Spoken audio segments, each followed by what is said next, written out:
My name is Brian Hemsworth, and I love marketing. I'm all about marketing. I tell my students that I think of marketing as sort of the cardiovascular system of business. We flow through everything. We touch every department. We interface with customers. We interface with competitors. And so we live in this world now where we have to interface in a lot of different ways. And also in marketing, we're competitive. So I don't want to give you one trend. I want to give you 10.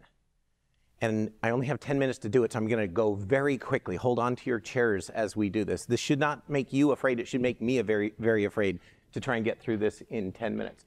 But let's start with the first trend, big data. This is one of those terms that a lot of you have probably heard.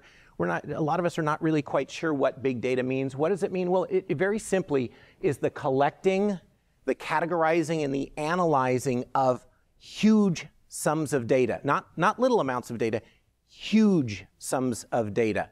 Put these numbers in your head for just a moment. Every single day, we generate 2.5 quintillion bytes of information. Quintillion. That's a 1 with 18 zeros after it.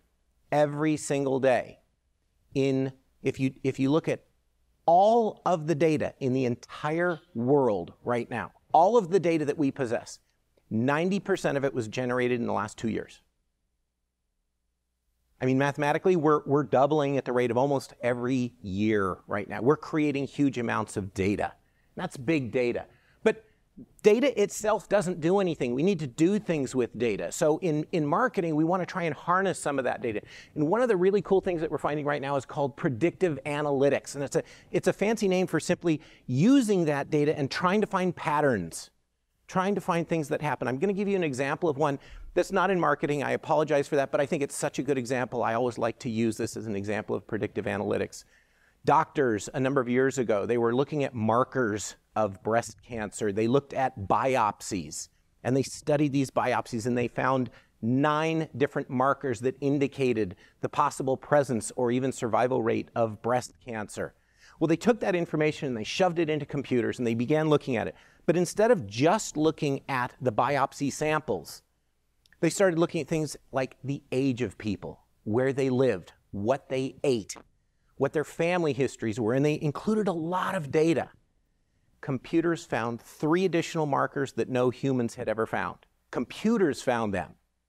Predictive analytics. They actually were able to predict the likelihood of breast cancer in 3 ways that no humans had done. That's what predictive analytics can do. In a more simple term, Google. I'm sure you've all experienced this. You go onto Google now, you search for something, you leave Google, you go somewhere else that you don't even think is related in any way, shape, or form, and an ad pops up for what you looked at just a matter of minutes ago. 5 years ago in my classes, I used to say it would take a month or 2 for Google to catch up with you. And then it was a few weeks, and then it was a few days. Now it's minutes. It's almost instantaneous, and they're predicting where we're going, and they're placing ads there even before we get there. Predictive analytics. We move out of that into artificial intelligence, AI. This is another one of those terms that could be a little scary. Ooh, movies, scary artificial intelligence. Doesn't need to be scary. What really is artificial intelligence? Quick story on this. A guy named Arthur Samuel in the 1950s, he worked for IBM. He liked checkers. So he did what you do when you're a computer programmer. He wrote a program to play checkers so he could play against the computer. And he'd play the computer and he'd beat it. And he'd play the computer and he'd beat it. And then he said, well, you know, I want to write some strategy into this. So he wrote a program that looked at the probability of any move and the likelihood that it would help win. Well, he gave that to the computer and he played the computer, but he still won. He still beat the computer. But then he told the computer to play itself, to just play games. And it played a few games, and then it played more games, and it played tens of games, and hundreds of games, and thousands of games, and millions of games. And it created a huge amount of data. And then he played the computer again, and he lost. The computer learned to learn. So in artificial intelligence, computers are actually learning from their own learning. They begin with data, they begin with analysis, and then they begin to learn these patterns, and then these patterns start to create knowledge that didn't exist there before. And so that's artificial intelligence. We use artificial intelligence That's part of what we use for Google to be able to find you, to track you. Remember, you're generating data every time you do almost anything. Every time you're on your phone, you create data. Every time you're on your computer, you create data. Every time you get that credit card out and buy something, you create data. And it's all feeding into this big system that we as marketers are using. Here's one of the downsides of it, data security. Now, you might say, what does this have to do with marketing? We have to be the keepers of data security. We're transacting business. We're creating websites where people are putting their credit card numbers in there. In medicine, we call it HIPAA. You have to, by law, protect medical records. Well, we, by law, have to protect financial records. But it's getting very difficult. There are armies of people out there who want to steal our data. Why? Because there's value in data. We as marketers have learned there's value in it. We can find customers with data, with predictive analytics, with artificial intelligence. But people want to steal that. Europe is really leading the way in this right now, not the US. The US is trying to catch up, and we need to catch up. Europe is really much more bullish on cybersecurity, more so than we are. But we need, as marketers, we need to answer some questions. And those questions are things like, what is privacy? What should it be? What can it be? What can we actually do to protect? And marketers have to be on the front lines of that. So it's just one of those trends we have to watch, we have to look at, and we have to learn from. But it also, there's a fun side to all this data. And so virtual reality, augmented reality, VR and AR, as you often hear about it. And we usually think about these things. Lee had this in his presentation. These goggles, right? And they're really cool. They're really fun if you've ever put them on. And you can go to Magic Mountain and ride on a roller coaster with these goggles.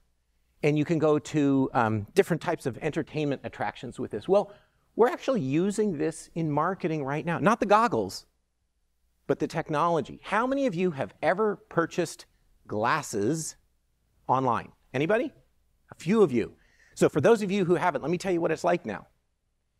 Instead of going to an optometrist or a glasses store, you go to a website, you upload a picture of yourself without glasses on, and now you can shop for not one, not a dozen, not even hundreds, but thousands of pairs of glasses. Regular glasses, sunglasses, reading glasses, different sizes, different shapes, different colors. And you just put them on. Oh, that looks pretty. Oh, no, I don't like those. Let's go to another one. Let's try that one. Oh, how's that one looking black? How's it looking blue? I got blue. I didn't even know. It was like, okay, I'll try it. I was virtually trying them on. I wasn't really trying them on. I was sitting at the computer looking at it. You can now try on clothes that way. You can put wheels on your car that way. You can landscape your house virtually before you ever pay a nickel. You can paint the inside. I just did this. You can paint the inside of a bedroom virtually and decide if you like the color or not in your own room by uploading a photo. That's an augmented reality that we're talking about right there.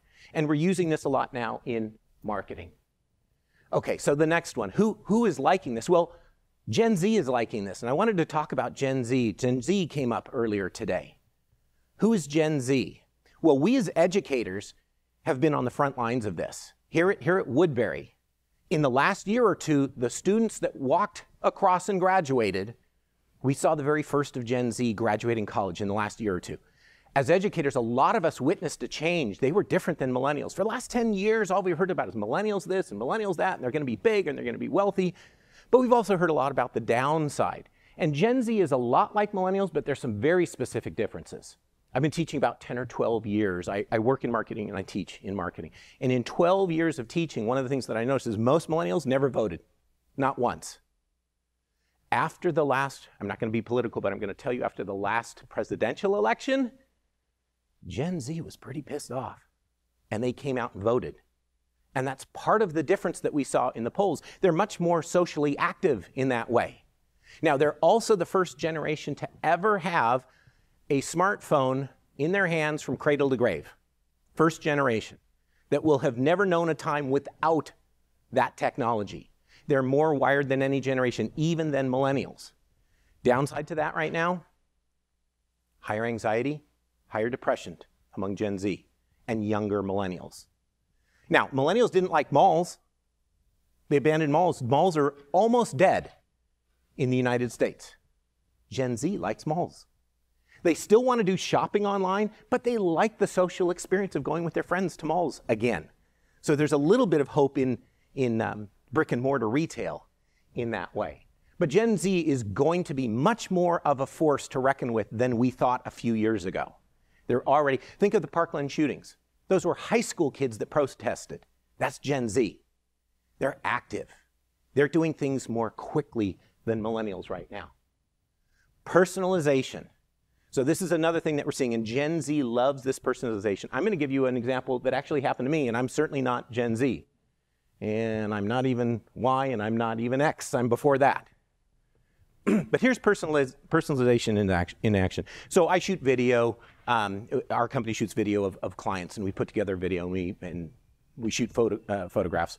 And I own a couple different GoPros, and the new GoPro 7 came out, had image stabilization, pretty cool. And I had been pushed an offer, $50 off getting a new one. And I lost it in email. So I went to the website and I went on a live chat, and it wasn't a bot, it was a real person that I was talking to. I always ask their name and ask where they are to make sure I know if they're a bot or not. And this person was very nice. And I said, do you still have this $50 off offer? And she said, well, let me look that up while I'm doing that. Can you tell me your name? And I said, yes, my name is Brian Hemsworth. And she said, oh, I see you've purchased from us before. How'd she know that? Just by my name. Very quickly she knew that. She said, oh, you've purchased a couple GoPros. I noticed the most recent one was the GoPro 6. I said, yes, it was. And she said, well, you know what, Brian?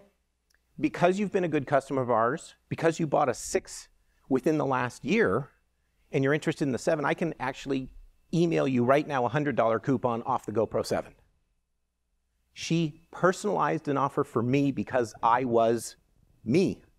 Because she looked me up on the computer, she saw I was a customer, and all she needed to do was just push me a little teeny bit to get me over the edge of saying, okay, I'll buy it, like $100 off, that's even better than the 50. She personalized it. Personalization is a big deal. It's a big deal with Gen X, it's a big deal with millennials. Quite honestly, I think it's a big deal with most of us. One step beyond that is customization. What is customization? So it's taking personalization one step further. Not only do they know who you are and react to who you are, but actually customizing a product. My quick story on that. A couple of years ago, wanted to take the family on a trip, wanted to try and please both my wife and my daughter. Not always easy to do. I looked at Costa Rica. I was searching around on Costa Rica. A friend had said something about Costa Rica. I looked up Costa Rica online. Through sheer coincidence, I was watching some zip lining videos on YouTube. And I also began following a family travel blogger. And darn if I didn't get pushed an email from a company, a travel agency, a virtual travel agency out of Costa Rica that specialized in family ziplining trips. Now, not only did they do that, I engaged them online, and in a matter of about 15 minutes, I was able to completely customize the trip with the number of days that I wanted, the cities that I wanted to go to, the things that I wanted to do, the days of rest, the days of activity, at the beach, in the mountains, rainforests, volcanoes, the whole bit. And I customized it. I probably changed it 15, 20 times. And not only that, when I did it, I actually saved a lot of money. It was all customized right there online for me. It was not just a prepackaged tour, get on the bus, get off the bus. It was every single bit of that 10 days that I wanted to. It was customized for me. We are using that, beginning to use it effectively now in marketing. I think we're going to see a lot more personalization and customizing in our marketing. After we got back from Costa Rica, of course, what do? You start posting pictures, right? You're not supposed to do it while you're on your trip for security reasons, so you get home and you start posting on Instagram, and you start posting on Facebook, and you start talking about it. Well, between my wife, my daughter and I don't know what we have, maybe a couple thousand people that we're connected with. My daughter even had a travel blog she was doing for a while. I have a marketing blog that I write. And so we've got a few people, but we're not the Kardashians. So when I say the word influencers, most of us think Kardashians, they get $500,000 just to post one picture on Instagram. And that's what we've heard the last couple of years. But the newer trend is what we're calling micro-influencers. And that's people with very small audiences, but very targeted audiences. And what I found through our posting, we were barraged, my wife, my daughter and I, we were barraged with people saying, tell me about Costa Rica. That sounds really cool. I want to go. Who did you use? What company did you go to? What mountain did you go to? What beaches did you go to? I love that picture. Where's that? And I realized that we effectively became micro-influencers. And that micro influence is a new way for us to market. Instead of marketing broadcast on television to millions of people, a lot of companies and services can be very effective marketing to very small groups of targeted people. And we find that we can now do that digitally, online, much easier than we could before. And we get to number 10, automation, marketing automation. Now, when I first got out of college, I worked at a big giant agency, and we had an army of media buyers. To buy magazine ads, television ads, billboards around the country took an army of media buyers. We had to do research, we had to analyze. When I started at the ad agency, we had those calculators that went I mean, that's how long ago it was. It took a lot of people to do that. Now, in digital marketing, digital advertising, software automates much of what we do. A few people can actually buy many, many ads in many, many places. You can automate based upon your client, your target audience, anticipated places where they're going, predicting where they're going. And automation in marketing can now automate the cost control, the bidding, the follow-through, the fulfillment, the analysis afterwards, and it can happen in real time. Lee mentioned getting reports the next morning. The only reason he's getting them the next morning is he probably didn't wake up in the middle of the night to get them when they actually were generated. So they're sitting in his email box when he gets there in the morning. Automation is a big thing. Now, this is one area that some of my marketing students have been fearful. Brian, all these computers and VR and AI and automation, are there going to be jobs for me? So I told you I was going to give you 10. You've been a good audience. I'm going to give you an 11th, a bonus trend. The human influence, the human touch. This is why I'm very bullish on marketing, and I tell my students, one of the most important things as a marketing person, it's really good to be smart. It's really good to be super smart in one thing, but in marketing, you have to be pretty darn smart in a lot of things, in all these areas. But what a computer cannot do, a computer in and of itself is not creative. It can think, but it's not creative. That's a human element. They actually find most animals are not creative. Humans are. It's something that is very uniquely human. The other thing that computers can't do is they can't market emotionally. That's something that we humans bring to the party. We can't even start working with big data and predictive analytics until a person says, I think that's what we should do. So humans are the ones driving these trends. They're fueled by these new technologies.